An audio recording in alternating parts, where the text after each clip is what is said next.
ఓం నమ శివాయ. హరహర మహాదేవ. శంభో శంకర. మన అనుశ్రీ లైఫ్ అండ్ భక్తి ఛానల్ ప్రేక్షకులకు స్వాగతం. కార్తీక మాసం సంపూర్ణమైన ఫలితం మరియు ఆ శివయ్య సంపూర్ణ కటాక్షం కొరకు ఈ కార్తీక మాసం అంతా వినవలసిన కార్తీక పురాణం మీకు అందిస్తున్నాము. ఇలాంటి మరెన్నో ఆధ్యాత్మిక వీడియోల కోసం మన అనుశ్రీ లైఫ్ అండ్ భక్తి ఛానల్కు తప్పక సబ్స్క్రైబ్ చేయండి. వీడియోలోకి వెళ్ళిపోదాం. కార్తీక పురాణము 25వ అధ్యాయము. దుర్వాసరుడు శరణు వేరుట, శ్రీహరి దశావతారాలను వివరించుట. చివరికి సుదర్శన చక్రం బారి నుండి తనను రక్షించగలవారు ఎవరూ లేరని నిర్ణయించుకున్నాడు దుర్వాసరుడు. సరాసరి వైకుంఠానికి వెళ్ళాడు. శ్రీహరిని సందర్శించాడు. ఓ మధుసూదన, ఓ ఆర్తనాద ప్రణయ, జగద్రక్షక, నువ్వు తప్ప నన్ను కాపాడగలవారు ఈ ముల్లోకాలలోనూ ఎవరూ లేరు. సుదర్శన చక్రం నన్ను సంహరించడానికి నా వెంటే వస్తుంది. భక్త శరణ్య, భక్తత్రాణ ప్రణయ, శరణు శరణు అంటూ పరిపరి విధాలుగా శ్రీహరిని వేడుకుంటున్నాడు. ఓ దుర్వాసురా, నీకు ఇదేమి లెక్క? ఇంత ఆవేశమా? సత్కారాలను సానుకూలం చేసి సఫలం చేయించవలసిన భాగవోత్తముడివి కదా, నువ్వేమి పని చేశావు? భక్తుల కన్నా, భక్తుల చేష్టల కన్నా నాకు పరమ ప్రీతని నీకు తెలియదా? నా భక్తజనుడైన అంబరీషుడు నా పట్ల భక్తితో పుణ్యవ్రతమైన ద్వాదశి పారణ చేద్దామని నిష్టగా ఉన్నాడు. ఆ సమయంలో అతడి వద్దకు వచ్చి నిన్ను సాక్షాత్తు నన్నుగా భావించి గౌరవించి అతిథిగా నిన్ను ఆహ్వానించాడు. స్నానానికి వెళ్ళి నువ్వు ద్వాదశి గడియలు మించిపోతున్నా రాకుండా జాగు చేశావు. నువ్వు చేసిన తప్పు మర్చిపోయి మంచినీటిని మాత్రమే పారణ చేసిన అంబరీషునిపై ఆగ్రహించడం ఎంత అన్యాయమో నువ్వు ఆలోచించలేదు. పైగా అతడిని శపించి తీరాని అపచారం చేశావు. గోవులను, హరిభక్తులను బాధించిన వారిని, హింసించిన వారిని నేను తప్పక శిక్షిస్తాను అని నీకు తెలియదా?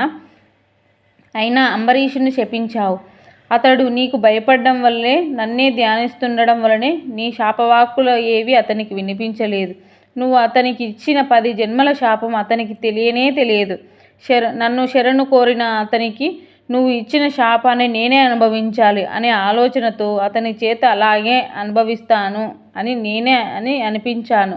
నీ శాపం వృధా కాకూడదు, నా భక్తుడికి అపకారం కలగకూడదు. అందుకని నీ శాపానికి చెదరక బెదరక సంసిద్ధత పలికిన కారణంగా అతనికి మరింత కఠినమైన శాపాన్ని ఇవ్వాలనుకున్నావు.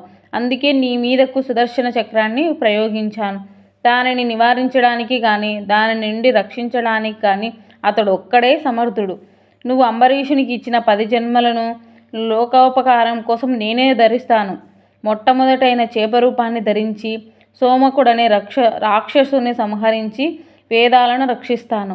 రెండవదైన తాబేలు రూపాన్ని ధరించి దేవదానవులు క్షీరసాగర మదనం చేసేటప్పుడు మందరగిరి పర్వతానికి నా హీపున ధరించిన నీటిలో మునగకుండా కాపాడతాను.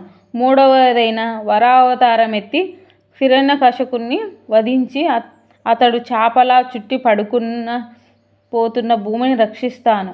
ఇకపై 4వది వికృత అవతారాన్ని ధరించి నరసింహమూర్తి హిరణ్యకశిపుణ్ణి సంహరించి అతడి పుత్రుడైన ప్రహ్లాదుని రక్షిస్తాను.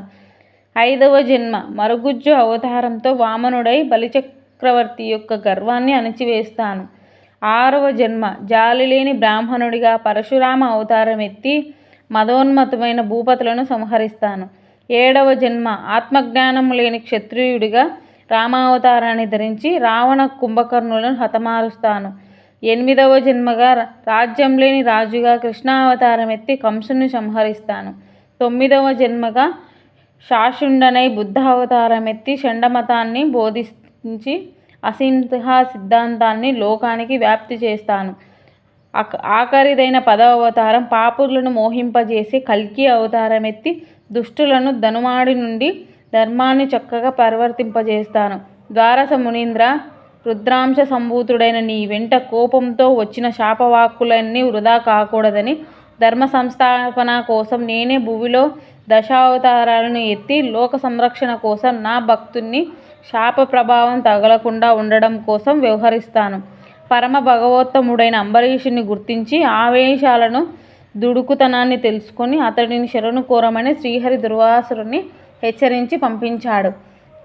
భగవంతుడు భక్తవత్సలుడు, భక్త పరాధీశుడు కనుక సర్వాంతర్యామైన భగవంతుని పట్ల కృతజ్ఞతలై ప్రవర్తించాలని, భగవంతునికి అతని భక్తులకు భేదం ఉండదని తెలుసుకోవాలని, భక్తులకు అపకారం చేస్తే భగవంతుడు తప్పక శిక్షిస్తాడని తెలుసుకుని జాగ్రత్తగా మలుచుకోవాలని సూచించినది ఈ అధ్యాయం.